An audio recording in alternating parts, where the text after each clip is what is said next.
We have people logging in, and kids will log in as we go. And I'd like to, first of all, tell all of our students in schools to please make sure you go and check out all of the events that are happening through our Early College and Career Awareness Week. Lots of good things for parent engagement, college visits, career exploration, other webinars that focus on career pathways. So please take some time and check out our website and make sure you log into some events. Today, we are very, very lucky and fortunate to have the CEO and founder of Gym Rat Unlimited, John Kamak. John is going to talk to us about entrepreneurial leadership, what it's like to be an entrepreneur, how to navigate that world. And I just do want to make a disclaimer. Unfortunately, our other presenter is dealing with a loss of a family member, Jody Carpenter, and she has agreed to do a webinar later in the school year for us on banking and financing. So we'll get Jody on. Best wishes and positive thoughts for her family at this time. But so John, I've known John for quite a while, but it's amazing to watch people evolve on their pathway. And I'd like him to share some of his pathway, starting as a young man. There were some challenges when he was growing up, but a very, very hard worker, very dedicated, goal-driven person, and has done an amazing job launching Gym Rat Unlimited. So, John, welcome to CFES Brilliant Pathway Career Hour. If you could share with us a little bit of your background, how you ended up where you are, and then we'll get into more specific details regarding career choices and entrepreneurship. Okay. Now, Coach Mazzella, and that's how I know Mr. Mazzella as Coach Mazzella from where I went. Am I allowed to tell the story about substitute teaching and typing class? Is that, or should I start with that or a little bit ahead of that? I think we will pass on that one. We'll save that for the full-fledged version when we do a full hour career hour next fall. Okay. Now, let me ask you, the schools that are on with us right now, they're from what area of the country? Is it all over? Or is it upstate New York? Who are we talking to right now? We have schools in upstate New York. We have schools from Texas. There's schools from New York City. Okay, great. So I guess the backstory for me is I grew up in a small town, a small college town, just about 20 miles south of the Canadian border in what I'll call extreme upstate New York. It was a very unique situation where I grew up. It is literally, some people would call it the middle of nowhere. There's no easy way to get there. It is bitterly cold in the winter there, to the point where, below zero temperatures are a normal thing in the months between, December and February. But I had a wonderful opportunity to experience things that you normally wouldn't get to experience growing up in a place like that. Because in Potsdam, which is where I grew up, I had the good fortune of having access to wonderful colleges and universities. There are 4 within about a 10-mile radius there. My father was a college basketball coach and later a high school basketball coach. But I tell people all the time is, we all come from someplace, and whether it's a big metropolitan area, it's a rural area, we all come from someplace, and we all have values that are kind of born of those places. But for me, growing up in a small town like Potsdam, people, especially those from upstate New York will know this, but Potsdam is small and it's very, very north. But I also tell people that I meet now when we talk to different groups or when we deal with business people, is that it was a very unique way for me to grow up. And I don't know if there's many places like this in the United States where I remember my 9th grade math class. I sat on either side of me. There were 2 girls, both of whom I think had a crush on me, but that's a story for a different day, okay? But 2 girls, and both of them had parents that were PhDs. One had parents that taught at Clarkson University, and Potsdam, and the other one had one that taught at St. Lawrence University and was a music professor at Crane School of Music, which is world renowned. And then in front of me was a kid who had his hunting license pinned to the back of his coat. And then behind me was a kid that I never needed to look and see if he was there because he grew up on a farm. And I knew that kid was up at 4 o'clock in the morning working his tail off on the family farm, and you could usually smell a little bit of the farm coming in on him. So there's not many places in the country where you grow up around all of that. And then for me, my love of basketball came from my father was a college basketball coach. I literally went to elementary school on campus at Potsdam State, and then would take my basketball and dribble it across campus every day to go be where my father was, which was, for 3 hours of college basketball practice. That's where kind of that, willingness to work and grind came from, because that's kind of what it's all about. And Coach Mazzella knows this. My family was not anywhere near wealthy. I was a free lunch ticket kid in high school. I'm not even sure if that's still the way that it works. No matter what you come from or where you come from, if you want to be an entrepreneur, that can happen. Okay. So, one of the things that I had a good opportunity. I got to know John when he was in high school. I actually had a better opportunity. One of our CFES partners is John's college alumni, Plattsburgh State. I actually had a chance to coach John in his senior year, and we also coached together at Plattsburgh State. From that, you also yelled at me quite a bit. I'm going to be honest. There was quite a bit of yelling. I wasn't quite as mellow as I am now. But I will tell you, though, one of the things, if you could share with our students, the evolution of being a college athlete, and then, your commitment to your academics. I know you worked extremely hard in the classroom. I'm going to venture that your GPA was above 3.7, 3.8-ish, right around there. And certainly, not only did you excel in the classroom, your senior year, you led the country in three-point shooting percentage. And please don't, for our people who are watching, our students are watching, Coach K-Mac is sitting down. He's about 5'7". So to lead the country in three-point shooting, who generally, he was the smallest player on the court night in and night out, is quite an accomplishment to his dedication and work. So, that would lend well to being a successful entrepreneur. At CFES, we really talk about perseverance. Some people use the term grit.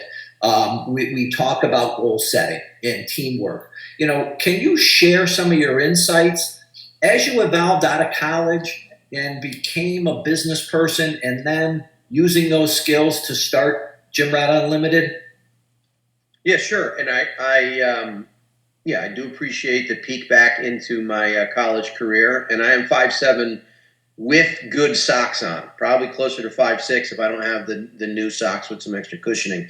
But yeah, I think I don't want to make this all about athletics either, because I'm sure there's a wide range of people on the call here. But athletics for me was really important, and it was a training ground for everything else. That was kind of my foundation, because sports is really an analogy for life. You have to deal with failure, you have to deal with setbacks, you have to deal with adversity. I love the words grit and perseverance. I mean, I talk about those things all the time, no matter what business you're in or what line of work you're in. Those things are critically important. That work ethic, especially being a smaller athlete, I really had no choice other than to outwork people in order to get where I wanted to be. That clearly translates into the world of entrepreneurship. And, I often say to people, being an entrepreneur is great, but it's not easy. It's both exhausting and exhilarating. To be your own boss is great. To have a vision and then bring that vision to reality is great. but there's a lot of work that goes into that. Sometimes I hear young kids say, so what do you want to do when you graduate from high school, or you graduate from college? And they say, well, I want to own my own business. And that's great. I mean, that's a great concept, but that's a big concept. You have to start with some of those smaller blocks. And, for me, just like as an athlete where I knew I needed to outwork people, I knew I needed to be, as a smaller athlete, I knew I needed to be that much better than the people that I was going to play against that were going to be 6, 7, 8 inches taller than I was. The same thing holds true in entrepreneurship. And, when people say, I want to own my own business, I would say this. The first thing you want to do is become, the work ethic is your foundation. And then the next thing is, be willing to learn. You have to learn from the people that have been there before. And, we often use the term SME, S-M-E, subject matter expert. And in order to really be a successful business person, you also want to get to the point where you are a subject matter expert in your field.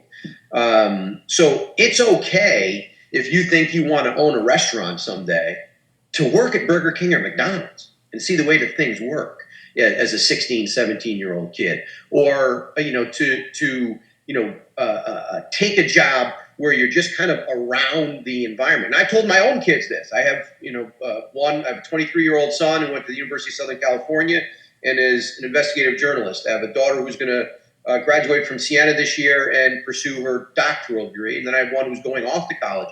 And I've said to my children throughout, and I'll say the same thing here, you have to be willing to learn. Everybody wants to, own their own business or be that entrepreneur that is making a lot of money, but that doesn't happen right away. Okay, none of us is the royal family that just has unlimited resources. You're going to have to learn from somebody, even if that's at the ground level, and just being observant to your surroundings. If you want to be in the TV business, get an internship working at one of your local TV stations and seeing the way that things work and the way that people interact with others. Building that knowledge base, and then also building your own personal network of people that are in the industry where you would like to someday work or own your own business. John, that's great insight. Obviously, I love the fact that you got to be a lifelong learner no matter what you do. But you got to be passionate. You got to learn about the skill and the trade or whatever it happens to be that you want to be an entrepreneur.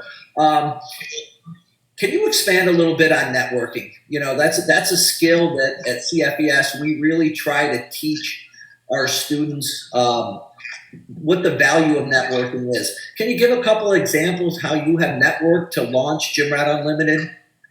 Yeah, well, I'll tell you this, and this goes to the networking and the subject matter expert kind of thing. Now, I grew up, as we've said already, I grew up as a gym rat kid, and then graduated from college, and having been a lifelong athlete, and Coach Mazzella and I talked about this yesterday, having been a lifelong athlete, I was a little lost at that point. Because here I was a Dean's List student, I was a presidential scholar, I had defined myself by athletics, and then it was time to graduate. I didn't know what to do next.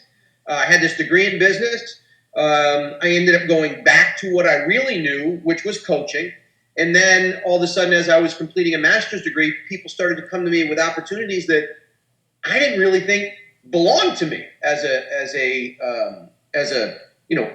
gym rat kid who, grew up in extreme northern New York. So I said, okay, well, maybe I should go and take advantage of some of those opportunities. So I started to delve into the world of business, and I learned certain things, but I always kept my basketball network going. And, a lot of people talk about, networking and people feel, they think it's that uncomfortable thing of going to a room full of people that you've never met before and just having to, kind of go up and introduce yourself uncomfortably. It's not that.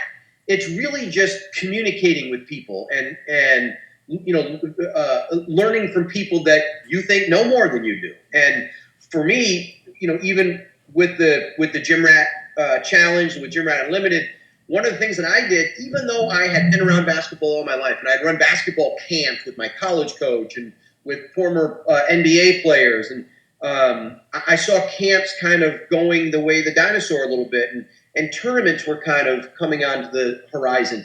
And what I did for 3 years before I launched what I did is I went and watched events. And that the model that I used there was, everybody knows, like, they know, fast food, McDonald's, Wendy's. The guy that founded Wendy's is a guy named Dave Thomas. And Dave Thomas, before he opened Wendy's, he went and sat at Burger Kings and McDonald's all over the place, and he took notes of what people liked and what they didn't like. And I did the same with the Gym Rat Challenge. And that's why when you walk into a Wendy's, right, there's the stanchions where everybody's in the same line, and the first register that opens, that's the one you go to. And you might think, well, that's kind of obvious. Everybody does that. But that's a little thing, a customer service thing that people now love, because if you go into Burger King or McDonald's and you go to the line where there's only one guy, and you think that's going to be easy, I can get into that line, I'm going to be out real fast, as opposed to the 4-line people over here. And then you realize, wait a minute, that one guy is the bus driver with 30 kids out there, and he's ordering all their meals. It's going to take me forever. So Dave from Wendy's, just by observing, saw something that really, helped his franchise. So for me, observing is networking. And again, my kids sometimes want to turn me off because I do have a tendency to repeat the same things over and over again.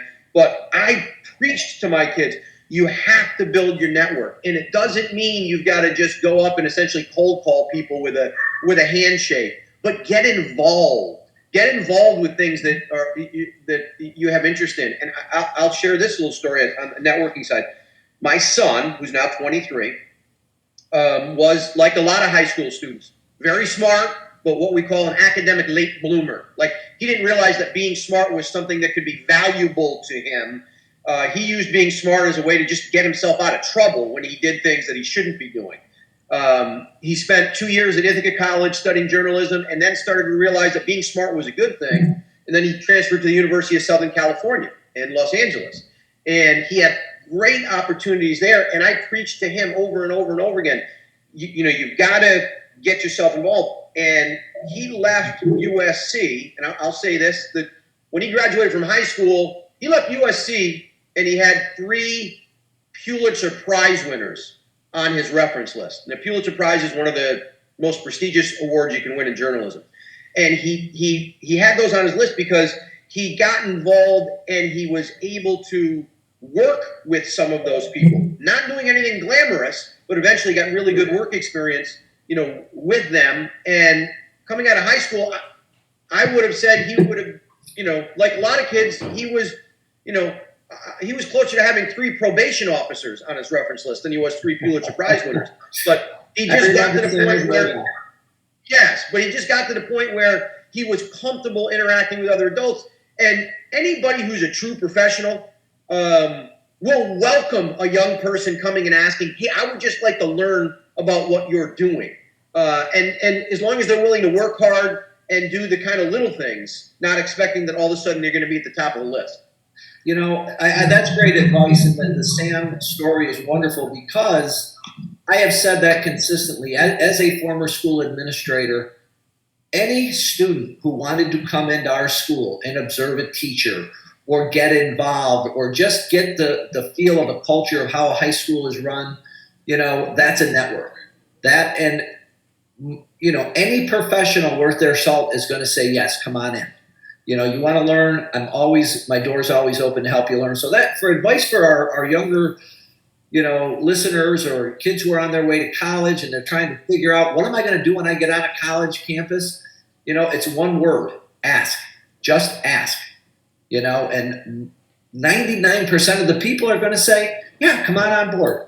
I could use some help, or you can observe this. So networking is crucial. And if you get to the person who says, no, I'm too busy, don't let that stop you. Don't let that stop you. Because there's somebody, as Coach Mazzella said, there's somebody that will say yes. And you're going to run into some people that are maybe a little gruff. But most people want to help. And the great thing about networking is, as soon as you build a relationship with one person, then not only do you add them to your network, but you add their network to your network. So it's exponential growth.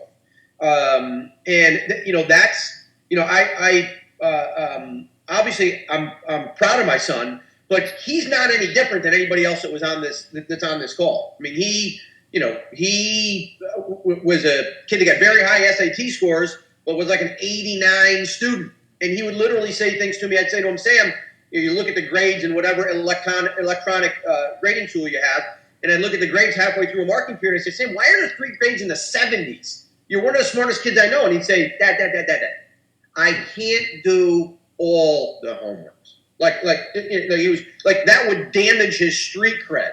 So I get that for everybody, but once you learn, those skills become really valuable because you're going to impress people always try to impress them with your work ethic.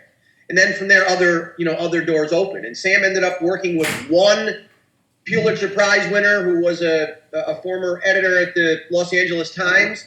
And then before you know it, he's got 3 of them on his reference list. And it was one of those people picking up the phone and making a recommendation that got him his first job. That's how it works. You've got to be willing to build that. So listen, I'm going to shift gears a little bit because, we've used sports analogies, but one of the things that I think is really important, sometimes people see an entrepreneur as a standalone person. I'm in my silo and, I am the person who is the master of all and how to run the best tournaments and how to do the best recruiting services for college athletes. But honestly, you can't do it without a team. Teamwork in your world is invaluable, even though you are your own entrepreneur. Talk a little bit about your team and how you do things and how you maybe even use your network. But what is teamwork like when you put on the largest event, in the country every year?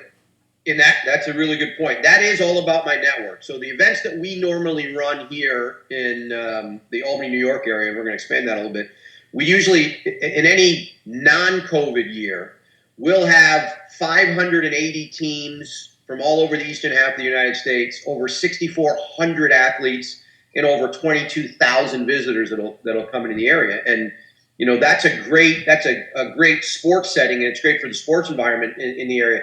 But it's also a huge economic engine. So we had a detailed economic impact study done as we were trying to hopefully get some grant money. And that study that was, when I say detailed, I mean detailed. And that showed that we're pumping annually over $19.6 million into the capital region economy. Now, that just to let everybody know what that means, that does not mean that money is going into my pocket. Not even close. I'm a round-off error, okay, on that number. But that means we're helping create opportunities for other people. Meaning, within that 19.6 million is 13.8 million of actual economic impact. Meaning what people spend when they're here on hotel rooms and food and gas and shopping. And then there's 4.7 million in what we call job support, meaning the money that people spend while they're here for our events contributes to keeping $4.7 million worth of jobs available throughout the year, and then 1.1 million in tax revenue generation. So that's the money that goes back into the state, local, and federal coffers. So that's all really important stuff. But I can't run those events alone. And the first thing I did in year number 1, when we started doing this in 1998, was to tap into my network. The other gym rats that I knew that would be willing to come here and work 18-hour days. And it was people like Coach Mazzella that I've known since the time I was a little kid. Some I knew from the time I was in elementary school all the way through college. And some of those people are still working with us now. And it's life is about relationship. Business is about relationships. Success is about relationships. And because of those relationships we built, I have a great team of people that I know I can rely on. Now, because of the seasonal nature of what we do, they're not with us all year, but when we're in season, I know I can rely on those people, and they're with us for everything we need. And I couldn't do what I do without having built those relationships and now being able to rely on those folks. Yeah, I remember the first event in 1998, and it was an amazing event. It was exhausting, but it was. The detail and the work that went into it almost made it so it was error-free, and that was a great experience. We're getting close to wrapping up, but there's one other thing I want to ask just because I don't have a business background. When you are creating the framework for as an entrepreneur, for your events, or your recruiting service, mental agility is huge. And I I connect mental agility and perseverance together, because generally you have to make a mistake, or you have to have a problem and stick with it and overcome it. As an entrepreneur and running events, what are some of the things that you have to really think outside the box? You have to be agile and on your feet, quick thinking, problem solving, and a no quit attitude. Well, you just listed off some really important things. And, I think, again, sometimes people attach the, like a romantic idea to being an entrepreneur. Oh, I'm going to own my own business. I'm going to make my own hours. And those things are great. It's a wonderful thing. But here's the other reality. You're never off the clock as an entrepreneur. If you want to own your own business, you're never off the clock. So, mental agility, or, if that's how you label it, or the ability to juggle different things. But if you want to be the kind of person who, just works, an 8 to 5 or 9 to 5 job, that's great. That there's a lot of great things that can happen there. But if that's what you want to do, you want to fit into that box, then entrepreneurship probably isn't for you. But to be a successful entrepreneur, you're on all the time. And there's, it could be 7 o'clock in the morning and I have to be willing to pick up the phone and answer a call, or it could be 10 o'clock at night.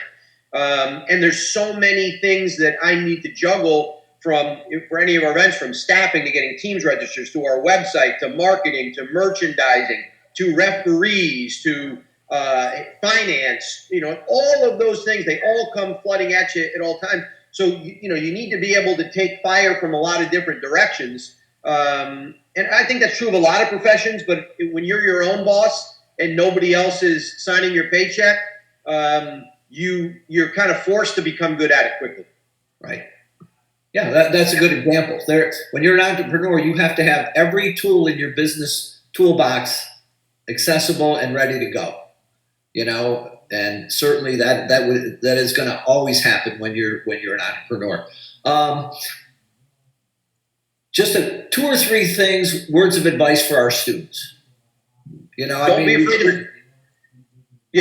afraid to fail. Okay, everybody fails. I make mistakes every day. Life isn't about how many times you get knocked down. It's about how often you can pick yourself up, dust yourself off, and go back at it again and build that network. Those are the 3 things that I would say. Build your network. Don't be afraid to start at the bottom. Okay, because you're going to look. Sometimes you'll learn a lot looking up, and sometimes you learn a lot more looking up than you do looking down. So, don't be afraid to do that and to learn. And you're going to be naturally building your network while you do that. Awesome, Coach. And don't be intimidated when the substitute teacher in the typing class yells at you. Don't let that shake you. Don't believe everything you hear, guys. All right. Hey, we'll talk soon. Looking forward to thank you again. Good luck this spring with the 2 events. All right, man. See ya. Take care. Thank you.